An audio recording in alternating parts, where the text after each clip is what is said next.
Hello guys, welcome back to my channel Gajulavari garage. ఎలా ఉన్నారండి? బాగున్నారా? నేనైతే బాగానే ఉన్నానండి. ఈరోజు నేను ఒక స్పెషల్ కర్రీతో అయితే వచ్చేస్తున్నాను. సో చించిగురు ఎండు చేపల కర్రీ అయితే గోదావరి స్పెషల్ అండి. సో చించిగురు వచ్చినప్పుడు అయితే కన్ఫామ్గా ఈ రెసిపీ అయితే చేసుకోవాలి. సో నేను ఆ రెసిపీ ఎలా ప్రిపేర్ చేసుకోవాలో అన్ని వీడియోలో చూపిస్తాను. అండ్ అలానే మా బాబు కోడి పిల్లలతో ఎలా ఆడుకున్నాడో అవన్నీ కూడా ఈ వీడియోలో ఉంటుంది. సో ఎండ్ వరకు చూసేసి నచ్చితే లైక్ చేయండి, షేర్ చేయండి, అలానే సబ్స్క్రైబ్ చేసుకోండి. సో ఈ వీడియో అయితే మీకు చాలా బాగా నచ్చుతుందని అనుకుంటున్నానండి. Let's get started.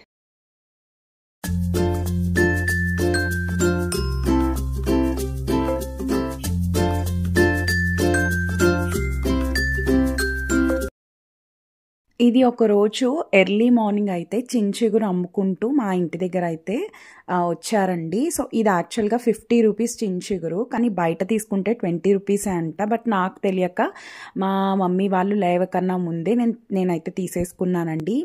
ఈ వీడియో రీసెంట్ వీడియో అయితే కాదు, పాత వీడియో. నేను ఆల్రెడీ రీషెడ్యూల్ చేసి పెట్టానండి. సో ఇక్కడ 50 రూపీస్ చించిగురు అయితే తీసుకున్నా. ఇదంతా కూడా చిన్న చిన్నగా మనం తీసుకోవాలి. సో అదే రోజు మా బాబుకి ఇష్టం అని చెప్పి కోడి పిల్లలను అయితే తీసుకున్నామండి. సో కోడి పిల్లలు ఎంత క్యూట్ ఉన్నాయో. సో చిన్నప్పుడు మేము కూడా కోడి పిల్లలతో చాలా బాగా ఆడుకునే వాళ్ళం. మేము అప్పుడు కొనుక్కున్నప్పుడు 1 రూపీకి ఒక కోడి పిల్ల అన్నట్టు ఇచ్చేవారండి. ఇప్పుడు ఇది ఒక్క కోడి పిల్ల 10 రూపాయలు. సో దీనికే కలర్స్ వేసేసి ఉంటాయి కదా. సో ఆ కోడి పిల్లలు అయితే తొందరగా చచ్చిపోతున్నాయని చెప్పి సో ఇక్కడ కొంచెం ఇట్లా ఎల్లో షేడ్ ఉన్నాయి, అంటే వైట్ షేడ్ ఉన్నవి 2, అండ్ అలానే ఇలా బ్లాక్ అండ్ వైట్ కలిపినవి అయితే కలర్స్ వేయలేనివి అయితే ఒక 4 అయితే తీసుకున్నాము. సో ఇది మా బ్రదర్ అంటే మా పిన్ని వాళ్ళ అబ్బాయి తెచ్చాడు మా బుడ్డోడికి. సో మా బుడ్డోడికి కోడి పిల్లలు అంటే చాలా ఇష్టం అండి. సో నేను నా చిన్నప్పుడు రోజులు అయితే గుర్తొచ్చాయి, ఎందుకంటే నేను కూడా చిన్నప్పుడు కోడి పిల్లలతో నేను మా బ్రదర్ చాలా బాగా ఆడుకునే వాళ్ళం.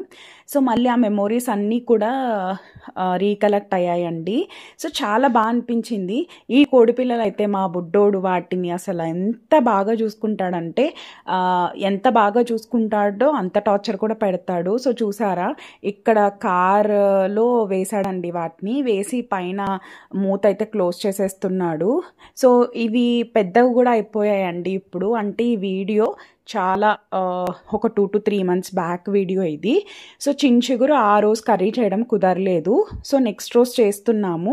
సో అందుకే కొంచెం అవి డ్రై అయిపోయినట్టు అయితే ఉన్నాయి. సో వాటిని మొత్తం మిక్సీ పట్టుకోవాలండి. ఈలోపు ఆనియన్స్ అలానే పచ్చిమిర్చిని అయితే కట్ చేసుకొని పక్కన పెట్టుకున్నాం. సో ఇక్కడ ఆయిల్ యాడ్ చేసి ఎండు చేపలను అయితే ఫ్రై చేయాలి ఇప్పుడు. సో అదే ప్యాన్లో ఇంకొక కొంచెం ఆయిల్ యాడ్ చేసి ఉల్లిపాయలు అలానే పచ్చిమిర్చి అవన్నీ కూడా యాడ్ చేసుకోవాలండి. యాడ్ చేసుకుని గోల్డెన్ బ్రౌన్ కలర్ వచ్చే వరకు యాజ్ యూజువల్ ఎలా చేసుకుంటామో అలానే చేయాలి. సో ఇక్కడ ఉప్పు కారం కూడా వేసి బాగా ఫ్రై చేయాలండి.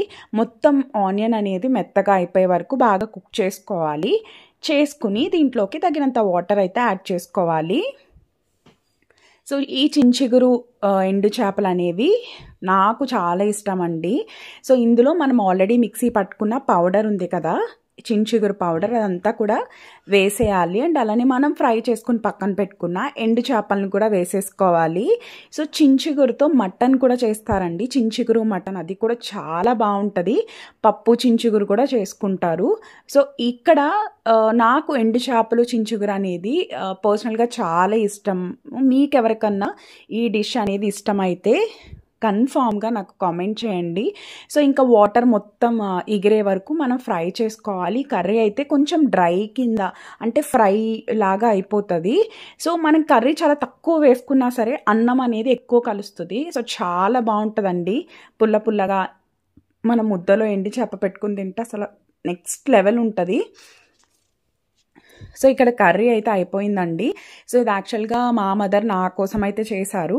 సో ఇది ఎప్పుడో ఒకసారి సీజనల్ వైజ్ దొరుకుతుంది చించిగురు అనేది. సో నేనైతే ఆ టైంలో చేయించుకుని అయితే తింటానండి. సో ఇక్కడైతే ఫైనల్గా చించిగురు ఎండు చేపల కర్రీ అయితే రెడీ అయిపోయింది.